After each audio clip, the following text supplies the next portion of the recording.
Hello friends, welcome back to our channel কাছে দূরে বিকুতুলি। আজকে একটা নতুন গল্প নিয়ে তোমাদের সামনে আমরা এসে উপস্থিত হয়েছি। তো গল্পের শুরুটা হবে সোনারপুর থেকে। তা সোনারপুরে আসতে গেলে প্রথমে তোমাদের সাউথ সেকশনের যে কোনো ট্রেন ধরে প্রথমে আসতে হবে সোনারপুর। তো সোনারপুর আসতে গেলে আপনারা চাইলে মেট্রো করেও আসতে পারেন। মেট্রো করে আপনাদের নামতে হবে নিউ গড়িয়া স্টেশনে, ঠিক আছে? তবে মেট্রো এখন রিসেন্টলি বন্ধ আছে, আপনারা আপডেট নিয়ে তবেই কিন্তু মেট্রো রুট ইউজ করবেন। তো আমি এই মুহূর্তে উপস্থিত হয়েছি সোনারপুর স্টেশনে। সোনারপুর স্টেশন থেকে বেরিয়েই বাইরেটা টোটো নিয়ে তোমাদেরকে যেতে হবে ভুড়িপুকুর মোড়ে আমরা মাছতলার মোড়ে আসবো। মাছতলার মোড় থেকে ডান দিকে চলে যাবে ভুড়িপুকুরের রাস্তা। এই যে এইটাকে বলা হয় ভুড়িপুকুর। বিশাল বড় পুকুর, যা কোনোদিন শুকোয় না জল।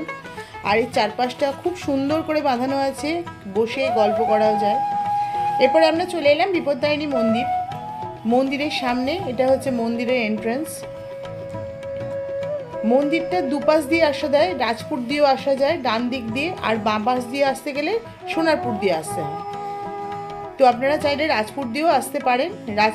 রাজপুর মোড়ে বিপত্তারিণী মোড় আছে, সেখানে নেবেও আপনারা আসতে পারেন, অটো বা টোটো বা রিক্সা ধরে। আপনারা টোটো, অটো বা গাড়ি যেই যাতে আসুন না কেন, এখানে কিন্তু পার্কিংয়ের সুব্যবস্থা রয়েছে এবং এই সামনে কিন্তু জুতো রাখার ব্যবস্থা রয়েছে। তোমরা এখানে বিনামূল্যে জুতো রেখে মন্দিরে প্রবেশ করতে পারবে।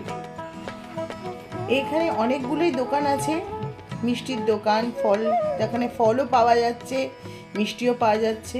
আর এই যে মন্দিরের চারপাশের অপূর্ব কারুকার্য করা রয়েছে। এই আমরা মন্দিরে ঢুকেছি, মন্দিরের এটা ভিতরে, এটা হচ্ছে একতলা।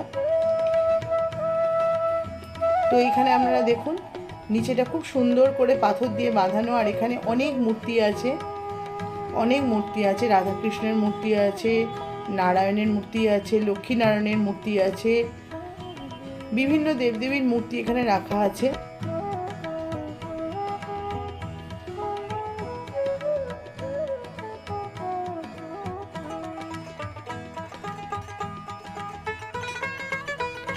নিচটা তো আমরা ঘুরলাম, এবার আমরা উপরে এলাম। উপরে এসে এই ওপরে ঠিক ডান দিকেই দেখবেন মা বিপত্তারিণীর একটি ছবি আছে। সেখানে আপনার মা বিপত্তারিণীর দিকে চোখে চোখ দিয়ে নামগোত্র বলে পুজো দিতে হবে, সেটা আপনাকেই দিতে হবে। এবারে দেখুন, এখানে বিশাল বসার জায়গা, সবাই এখানে বসে আছে। আর বলতে গেলে প্রতিদিন এখানে বিশাল সংখ্যক মানুষের আগমন হয় মায়ের দর্শনের জন্য এবং এখানে কিন্তু নাম কীর্তনেরও ব্যবস্থা রয়েছে। তো তোমরা দেখতে পাচ্ছ এখন এখানে বেশ ঢাকের একটা সুন্দর তালে তালে রিদিমে চলছে, তোমরা সেটা একটু এনজয় করো। তারপর আমরা আসছি পরের গল্পে।